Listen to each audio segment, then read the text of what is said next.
বয়স্ক ভাতা, বিধবা ও স্বামী নিগৃহীতা ভাতা অব্যাহত রাখা হবে। 65 বছরের ঊর্ধ্বে সিনিয়র সিটিজেনদের জন্য ট্রেনে সম্পূর্ণ ফ্রি এবং মেট্রো রেলের ভাড়ার 25% ছাড় দেওয়া হবে।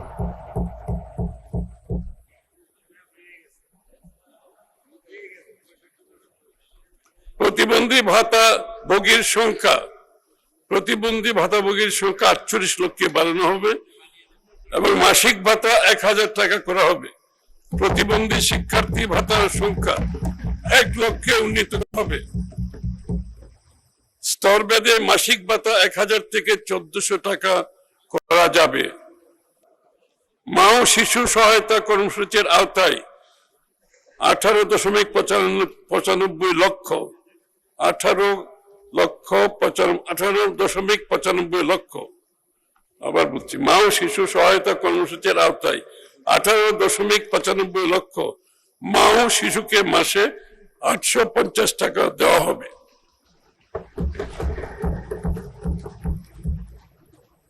ক্যান্সার সহ 6টি দুরারোগ্য রোগে আক্রান্তদের এককালীন সহায়তা 50,000 টাকা থেকে, আবার বলছি, এটা ক্যান্সার সহ 6টি দুরারোগ্য রোগে আক্রান্তদের এককালীন সহায়তা 50,000 টাকা থেকে বাড়িয়ে 1 লক্ষ টাকা করা হবে।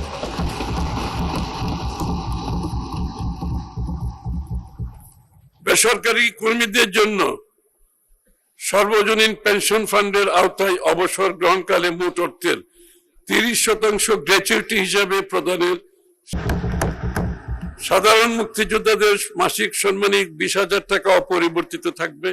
খেতাবপ্রাপ্ত মুক্তিযোদ্ধাদের পরিবারের ভাতা 5,000 টাকা করে বৃদ্ধি করে যথাক্রমে বীর শ্রেষ্ঠ 40,000, বীর উত্তম 30,000, বীর বিক্রম 25,000, বীর প্রতীক 25,000 টাকা করা হবে।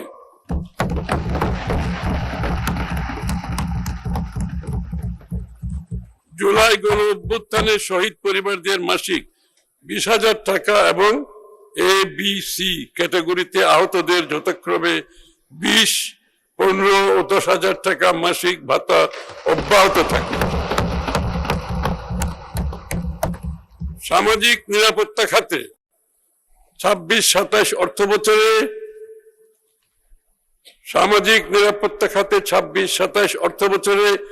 1,44,338 কোটি টাকা বরাদ্দের প্রস্তাব করছে। মানে স্পিকার, সামাজিক নিরাপত্তা খাতে এত বড় বরাদ্দ বাংলাদেশে হয়েছে কিনা আমার জানা নেই। হয় নাই।